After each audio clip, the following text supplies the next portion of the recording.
afternoon, and welcome to Chapel Chat. I'm Pastor Kevin Little, and this is the chapel at Rantoul First United Methodist Church. On Sunday, we talked briefly about some of the different translations of the Bible, and today I wanted to jump into that just a little bit deeper. When looking for a Bible translation, one of the things to consider is what you'll be doing with that Bible.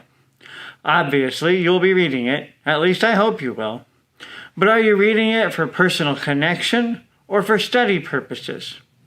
Do you have to write a paper about what you're reading? Is the person running your Bible study going to make you answer complicated questions? Each of those things might need a different translation, or even more than one.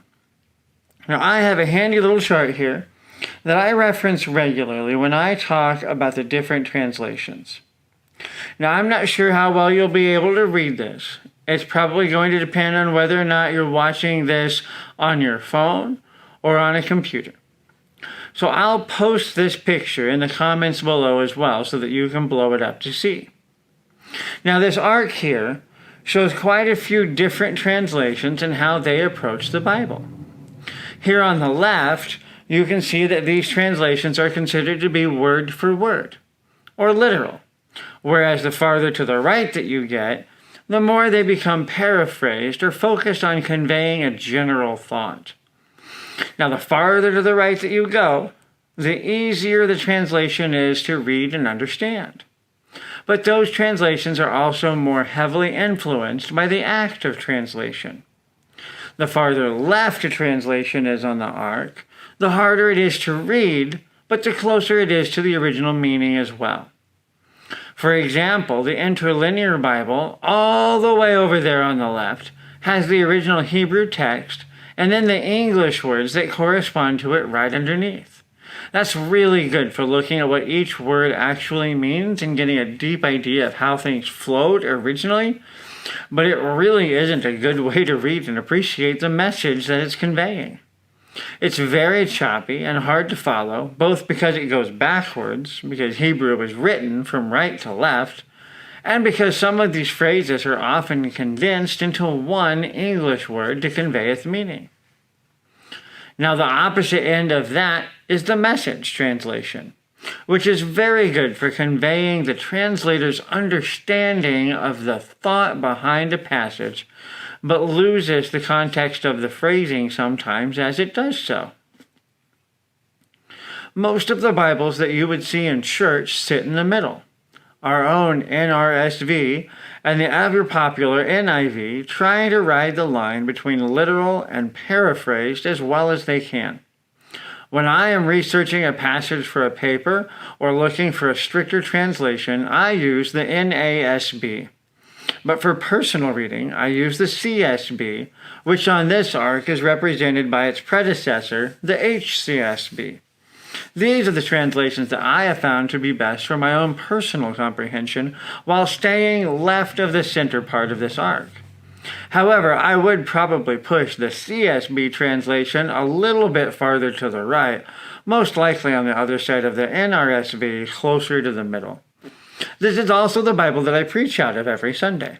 It's large print, it sits well in my hand, and it flops open and stays on the page I want to see really, really well.